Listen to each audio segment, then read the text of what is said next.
to me, and I'll tell you in my story. And but I want to tell you a little bit about my relationship with my mom when I was a child. But I want to make it clear that it's not to put my mom down. I love my mother so much. But I tell you what happened with my mother, so I can tell you two stories of redemption, not just one. And but when I was little, my mom had two miscarriages between my brother and I, and they were both boys. And I think she was still grieving these little boys at that time. In fact, the last one was very traumatic. She nearly died. She had a near-death experience. She had to have a blood transfusion. There was a lot of fear there. They told her she shouldn't get pregnant again. And so when I was born, I don't think my mom and I bonded real well. I didn't have a very good relationship with her. I felt rejected by her a lot as a child. She was always doing a lot for me, but not necessarily just wanting to be with me. And it's the lie that David said earlier, and this went off like a light bulb. I'm like, finally, somebody says what I've been thinking for so many years. I've always heard as a child, the little girls are close to their daddies, but boys love their mamas. And my dad and I were very close, and I was very close to my brother actually, but I was starving for my mom's attention. Not just for her to do things for me, because she loved me in her own way. She was killing herself doing things for me. My mom was very much, and she'll tell you in her own testimony, she was very much a Pharisee, very legalistic, checking off all the right boxes, doing all the right things. She was at church every time the door was open, and she was telling me all the right things to do and all of God's rules. But I never really heard about faith. I never heard about a relationship with God. I never heard. It was like it was never real. And I began to filter what God was like through my mother. You know, she'll tell you a lot about love, but I never really saw it or understood it. And so I thought God was distant and far off. And I began to be very jealous of my brother because he got much different attention. And so as I began to act more like my brother, I began to feel even more rejected by the girls. And I began to feel like I wasn't one of them. I always heard that I was different from girls. And sometimes it was just being called tomboy. But I knew it was more than that. I just never felt like I fit in with them. And so by the time I was, actually when I was 8 years old, I was molested by another boy that was only 9. And that really began to take a toll on me. Because I became very sexual and I began messing around with my own friends. I began doing a whole lot I'm not proud of. But it really set me down a course for trying so hard to fix what was wrong, to what had been broken that day. And always trying to fix that. By the time I was 14, I was struggling with the fact that I felt so much like a boy, and I'd been fantasizing about it for years. And I would play all these video games where I was this male character, and I would just think about this all day long. But I never really told anybody. And as I fantasized about this more and more, I began, when I was 14, my female system wasn't working very well. I was diagnosed with polycystic ovarian syndrome. And so I had cysts all over my ovaries. So not only was this a female body I didn't want in the first place, it's not working very well, it was causing me constant chronic pain.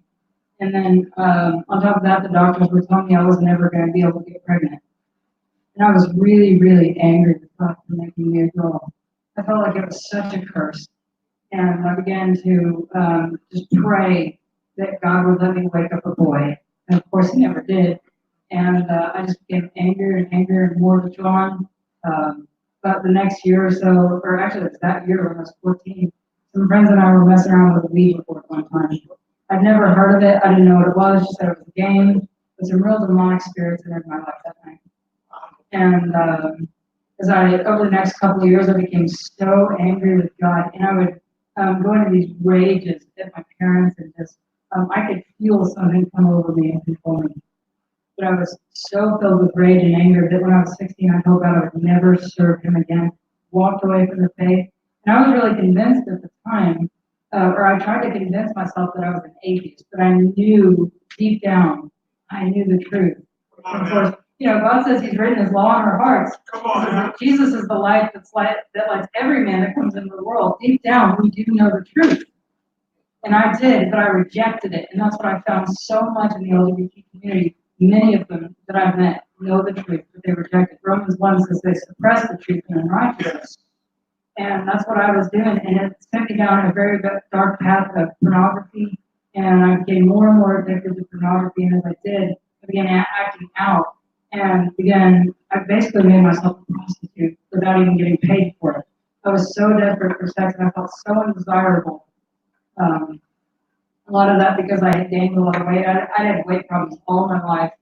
And so I just felt like no one was going to love me unless I just gave it away for free. And for some reason, I kept thinking that I was going to find love because even though I was advertising myself as this no strings attached, I was desperately hoping that one of them would really want me. And of course, they never did. And so I became more and more broken. They were treating me like trash. I'd been dumped and rejected over and over and over again. And I remember one time I finally came to I had been dating this one guy for 4 years, and I was sleeping around with all kinds of men behind his back. This is the most toxic relationship I'd ever had. He was a severe alcoholic.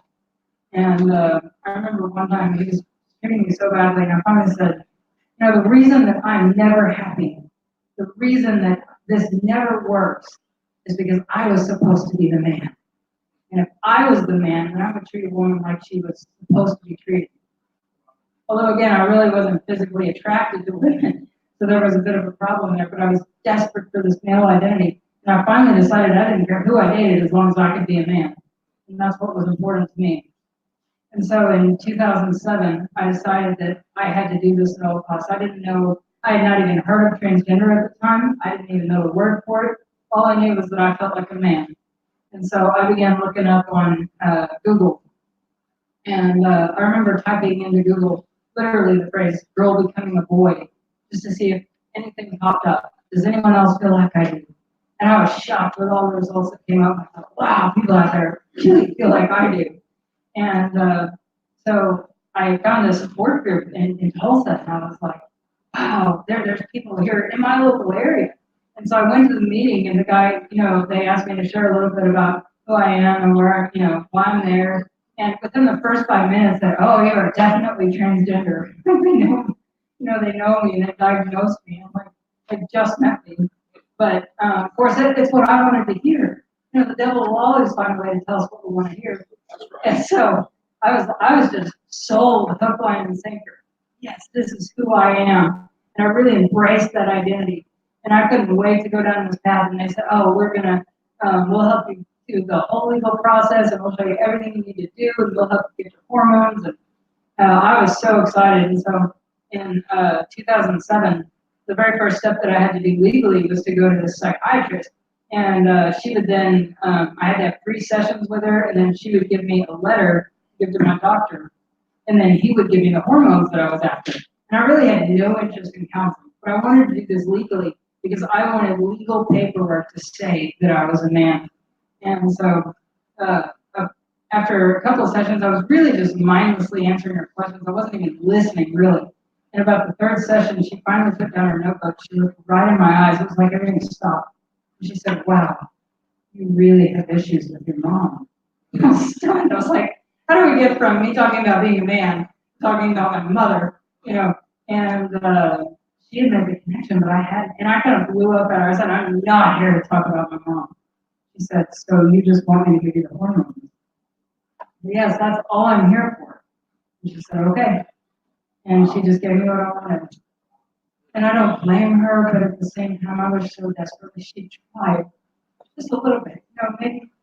Maybe she'd said, let's have one more session. Let's talk about this. I don't know. But because, I went down this journey for almost 9 years. I just wish she would have tried. I don't know if I would have listened, but anyway, I've reached out to her since and got no response. So I told her I wasn't angry with her. I said, I don't hate you. I just want you to know you hit the nail on the head for a lot of my problem was. And again, it's not that my mother's to blame. I don't blame her at all. We're all broken, and I was the one that chose to get angry. I knew the truth and I rebelled. But I just wish somebody had cared enough to help me see that connection. Because what I needed was to forgive my mother. I didn't need to become a man.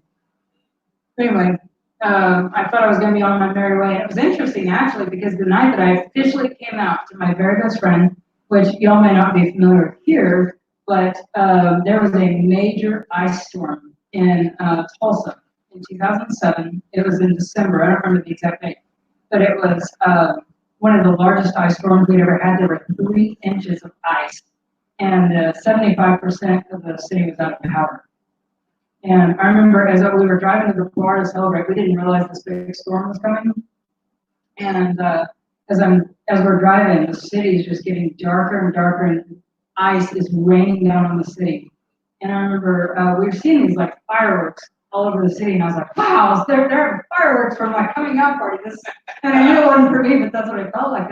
But then I looked at it, and I was like, they look really strange. And I started looking, I was like, I don't remember ever seeing this purple and green fireworks. It dawned on me it was transformers blowing all over the city. And it was getting darker and darker. And I remember at that moment, as far as I was from God, I remember thinking, I wonder if this is like an omen or something. I felt like God was telling me that it was getting dark. But I didn't care because this is what I wanted. And so the first couple of years were, just absolute bliss. I thought it was in fact, I was so excited. I was so angry and so rebellious. My parents kind of freaked out when I finally told them a few months later. It was getting obvious. I couldn't hide it anymore. And I remember they were going to cut me off if I didn't agree to go to this counseling and everything. And I was excited. That's what I've been wanting to hear since I was a teenager. Because I was so angry at the time. I didn't want anything to do with my parents. I was tired of my mom trying to control my life. And I thought, yes, finally. But they didn't give up that easy. The Lord kept pursuing them as well. But in the beginning, I just thought, everything was going to be fine. I thought I was going to find eternal happiness, and I totally embraced the identity. And I remember at first I recognized that I really was just dressing like a man, but I thought, well, one day this is going to be real. After years of hormones, after surgeries, after I go through the whole process. And so about 2 years into it, and I had a partner at the time that was a male to female transgender. And one of the funny things, God was working in my life the entire time. Looking back, I didn't see that at the time, but my partner was one of only 3 I've ever met in the lifestyle that were conservative. And he was like radically conservative.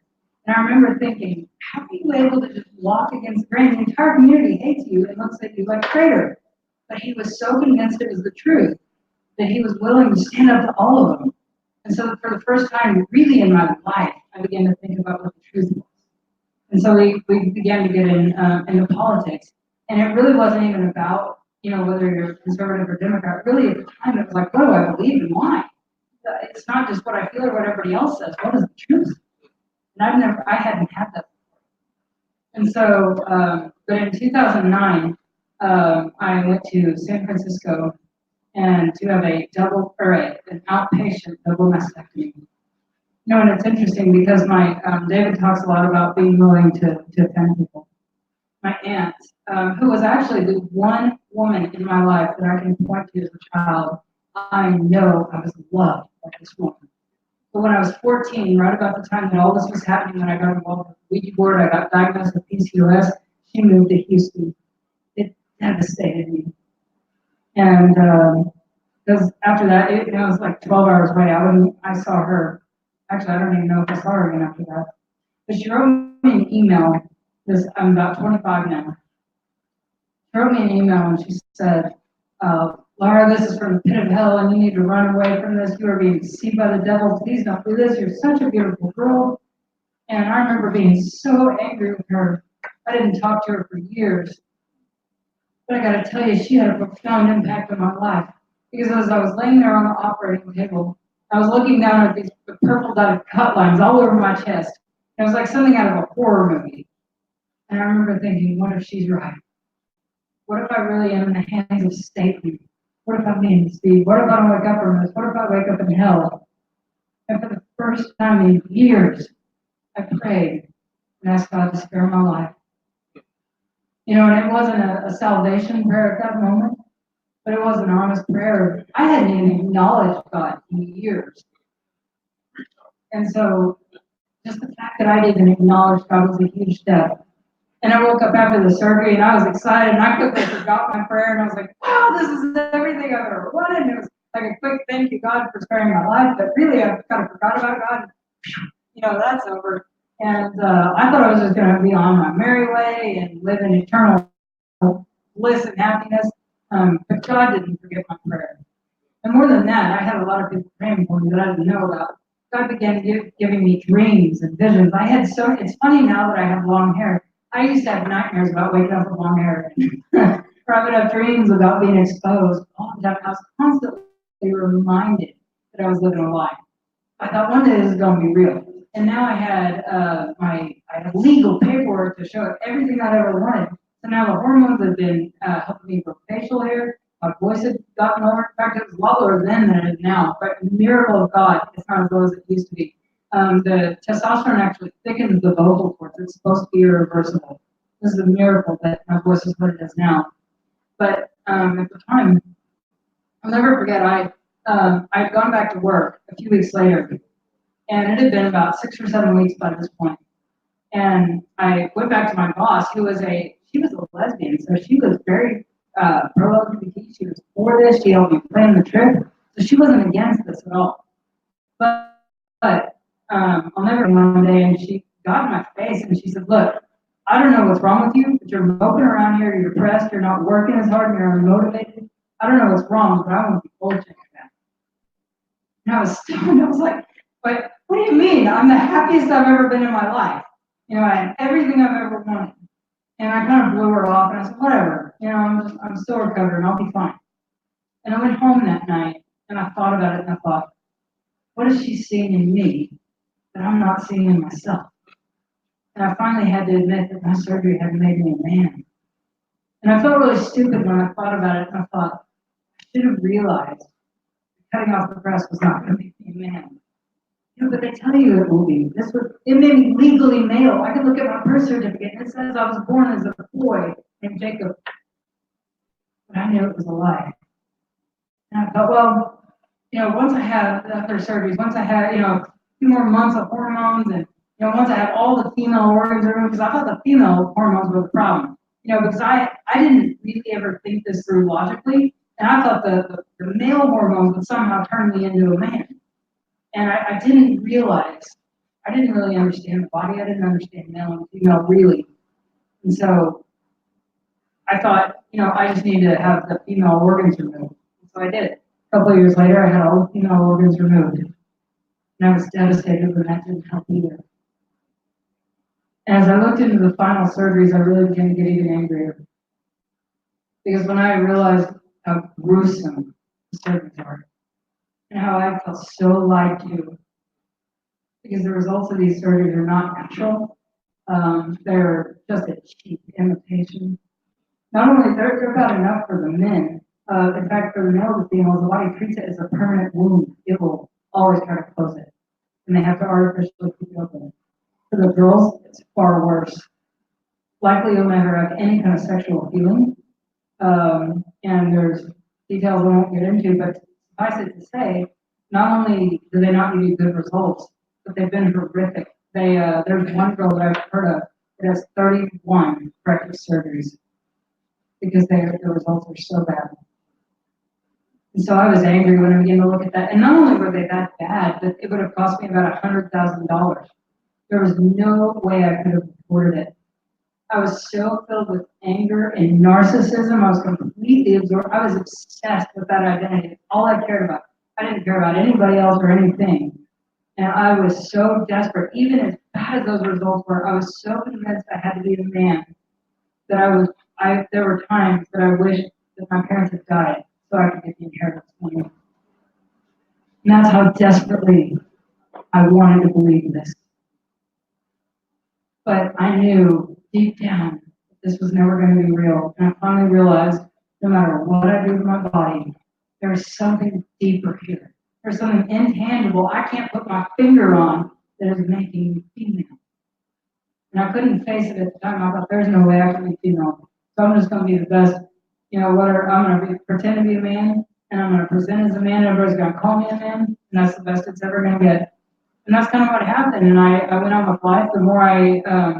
The the more I began to pass as a male, as we call it, just being perceived by the public as male, I would change jobs. Every time I changed jobs over and over again until I finally had a job where no one knew the truth. So at that point, and I'd shut everybody else out of my life. I lived like an absolute hermit. I was not involved in the LGBT community because I did not want to be transgender. I wanted to be a man. And so I finally, sorry, David. Lost my train of thought. Anyway, but I had, I'd shut everybody else out of my life. So the only people in my life that knew the truth were my partner and my parents, well, my family. And really at the time, it didn't even matter if people affirmed me or not, as far as people that knew the truth.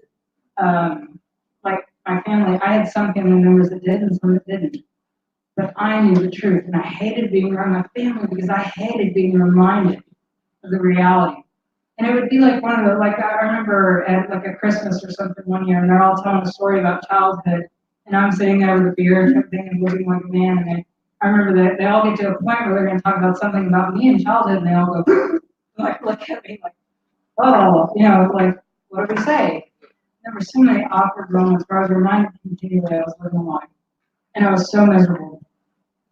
During those,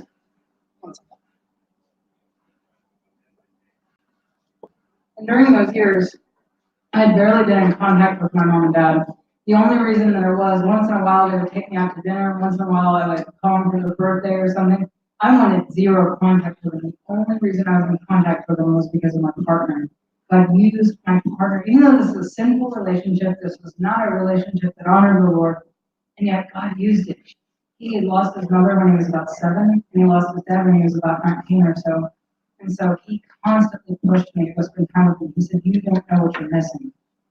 And so by God's grace, I kept contact with them. And so my mom asked me one day to make a website for her Bible study that she had started teaching. I said, okay, I wasn't very interested in the Bible study, but she was going to pay me for it. So I said, okay, I'll make a website. And as I did, I thought I had this brilliant idea that I was going to make a summary of each lesson. So as I went to make the summary, I had to read the lesson. As I began to read the lessons, the Word of God just began to penetrate my heart. There was a verse in one of my life verses. In fact, it's funny because I'm getting ready to join a ministry in Oklahoma City. And the director there, we just found out last year that both of us have one of the same life verses. Psalms 107:20 says, He sent His word, and healed them, and delivered them from their destructions. And that's what God did. And it really, at first it wasn't even a specific verse. What I really got from her lessons in the very beginning, God had been softening my heart for a long time, really through political radio. But as I began to read the Word, for the first time in my life, I began to see the heart and the character of God. All of a sudden, this wasn't this dead God that had just made all these rules and left for us to live a good life, a good moral life. All of a sudden, this was real. And I really specifically began to see His faithfulness to Israel, and it blew me away.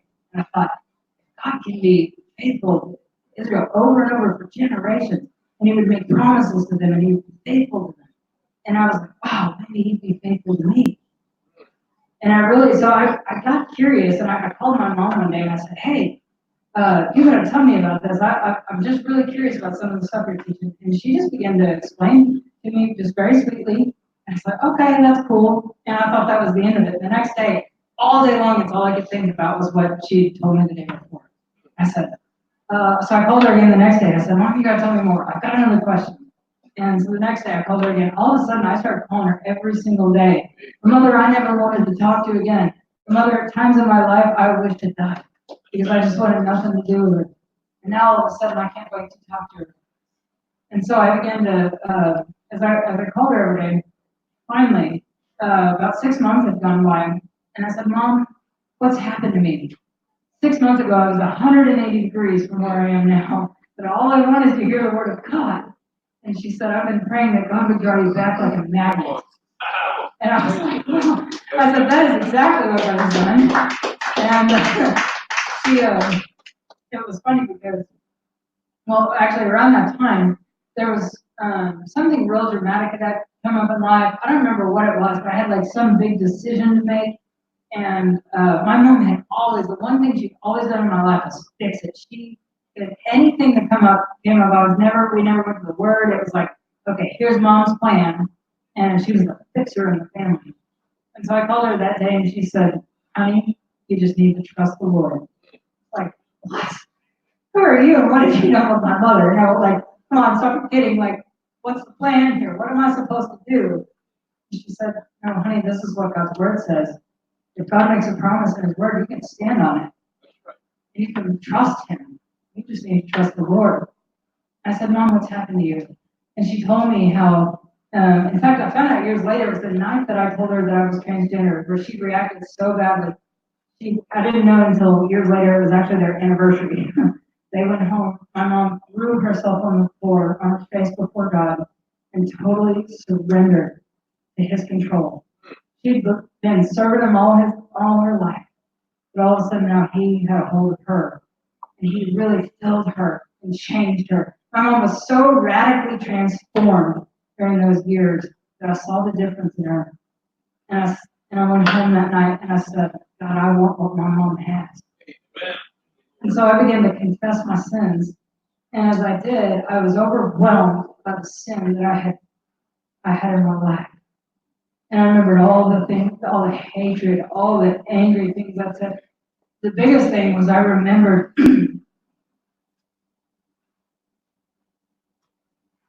specifically times that I was praying to Satan, asking Satan to keep people from coming to know Jesus.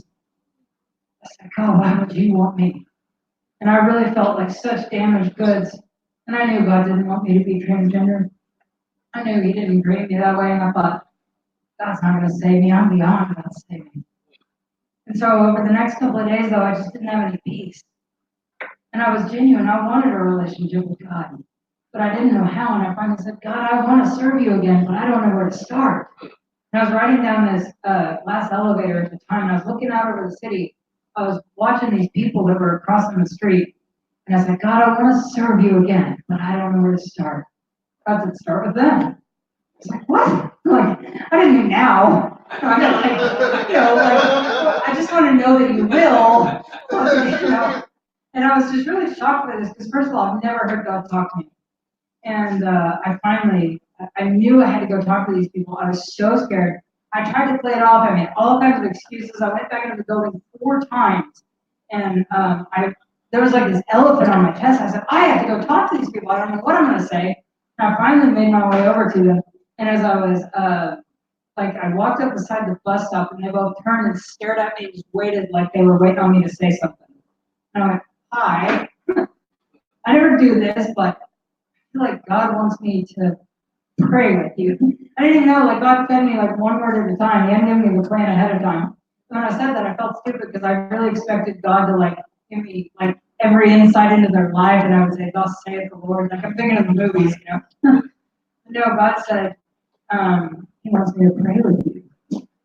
And I remember I said, "Is there anything I can pray with you about?" And I figured they'd go, "No, we're okay," something, because I thought I'd misheard God.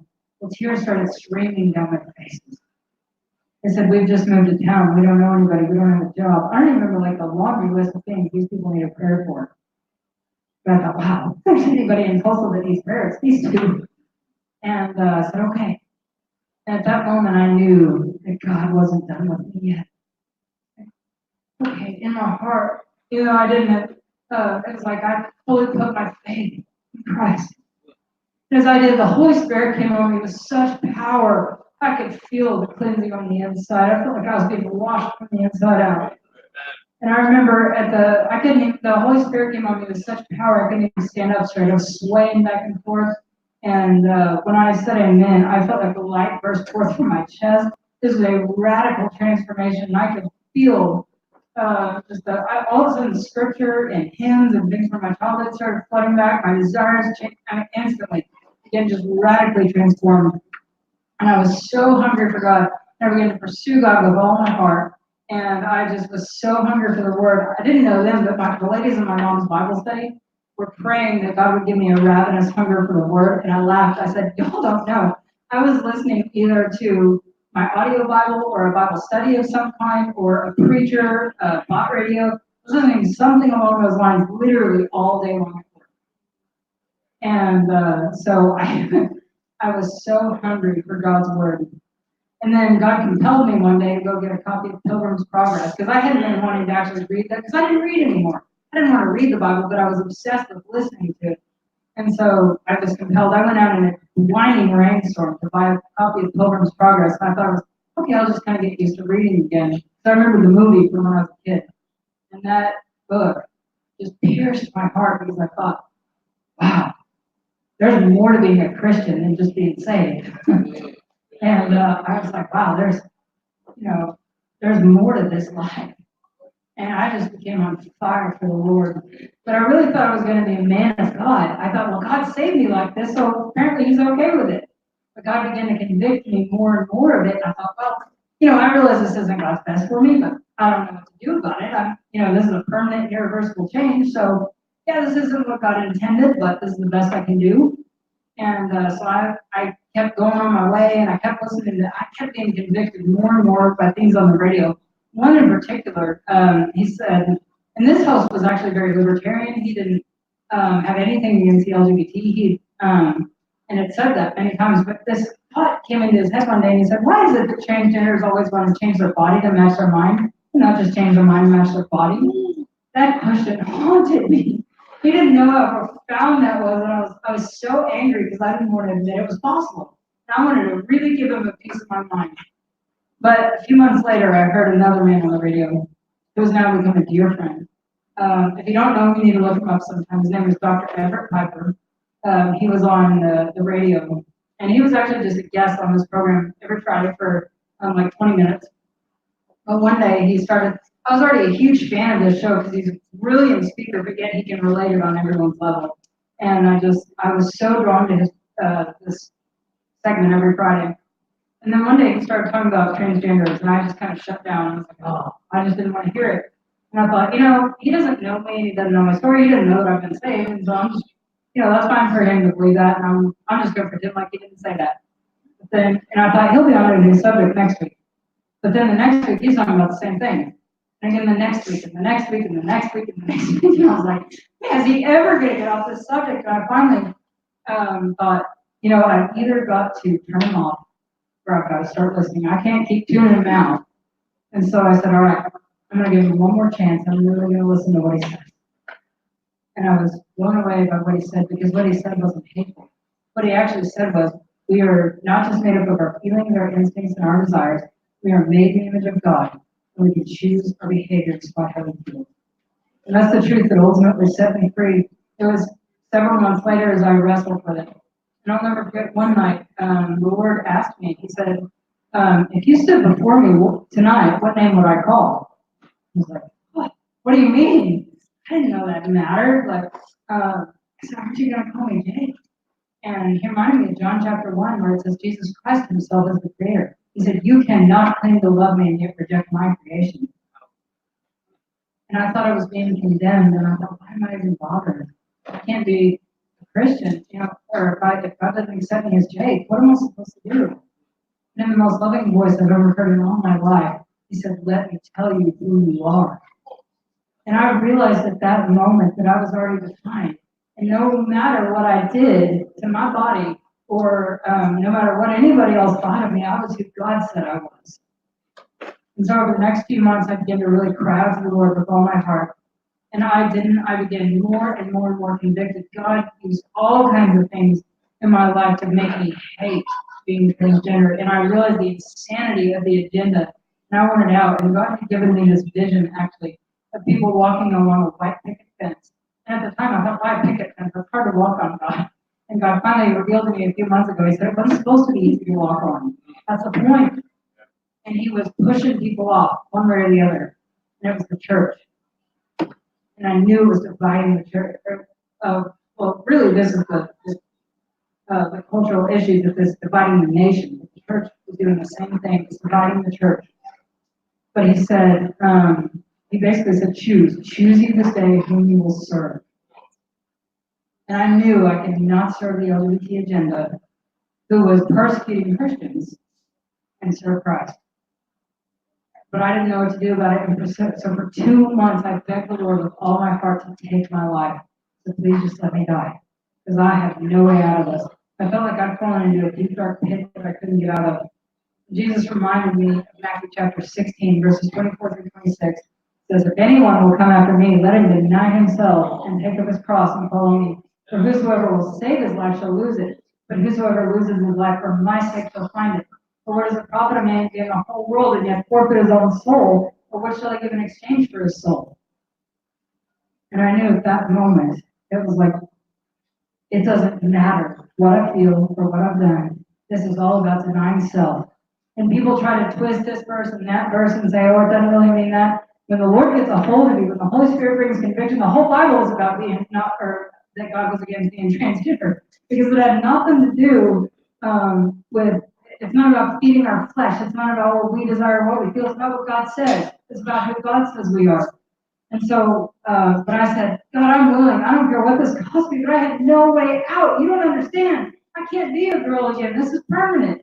And so finally, I had a clear vision of Jesus Christ getting down on one knee.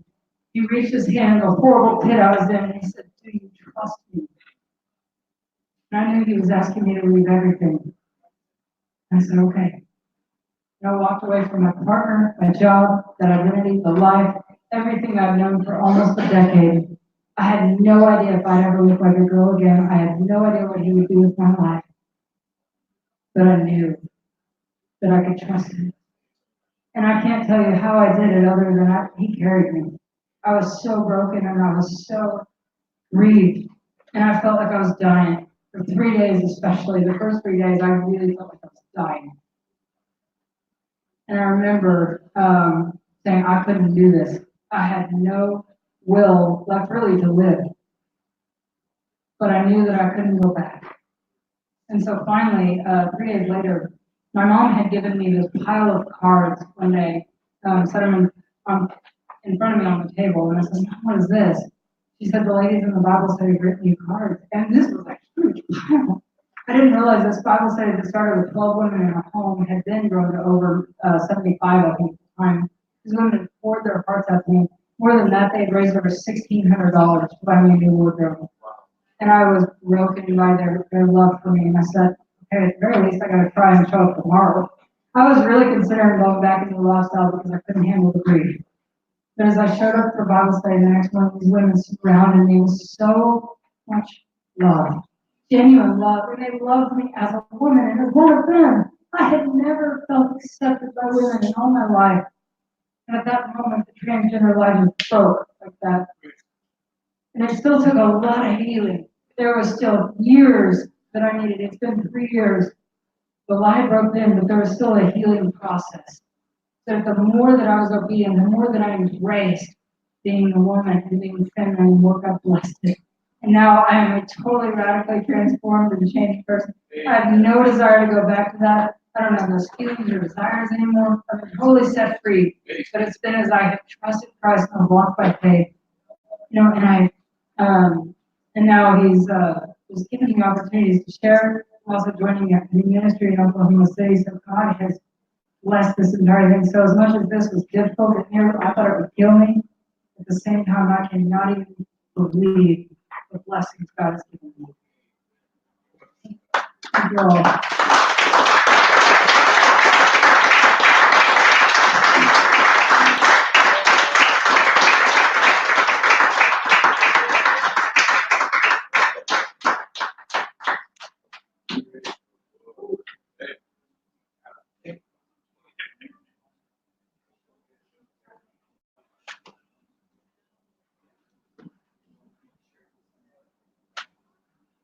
Man, oh man, right?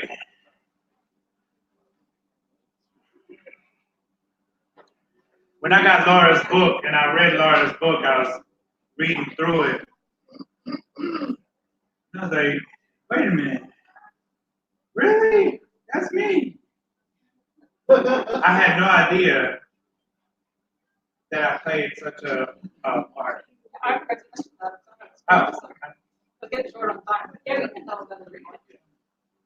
no, Well, it's a huge. I'm tired of it. Come on up here. Yeah, I'll just tell you briefly. I have 2 minutes left on my timer. It's good. It's good. So yeah, I forgot to tell you because I was running a little short on time at the end. But during those few months that I was really crying out to God, asking God to end my life, because I really was that desperate. I saw no way out. And I said, okay, God, show me one person that understands how I feel. Because the devil was telling me that I was the only person that was transgender that had ever become a Christian. That's what the devil was telling me. So I said, okay, God, you show me one person. And I've been scouring the internet. And I finally found 3 testimonies of people that were formerly transgender. One really had never transitioned. Another one, which I have mad respect for Walt Tyre now. I would love to meet him actually, but at the time I just couldn't relate. But then I found David. And I emailed David. And David gave a pour into my life. I can't even tell you, like, we would write these long emails. And I was really stunned that, and I could feel the love of him. And then he genuinely cared. He cared whether I came out of the lifestyle or not. And I remember one time, I'll never forget, I kept, being real wishy-washy. I was scared. I didn't think I could come out of the lifestyle. And I finally said, there was a time where God had really withdrawn from me. And he'd withdrawn his presence totally. And that's really when I was in the dark pit. And I said, David, I was just in absolute misery. And I said, I think God's talking to me. I'm miserable. I have no peace. And David said, you won't until you obey God.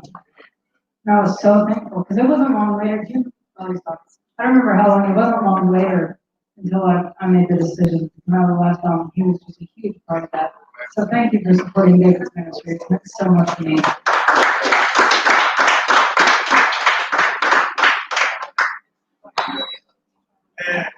And praise the Lord. Woo. Amen. Amen. Hallelujah. And that is the gospel. Amen.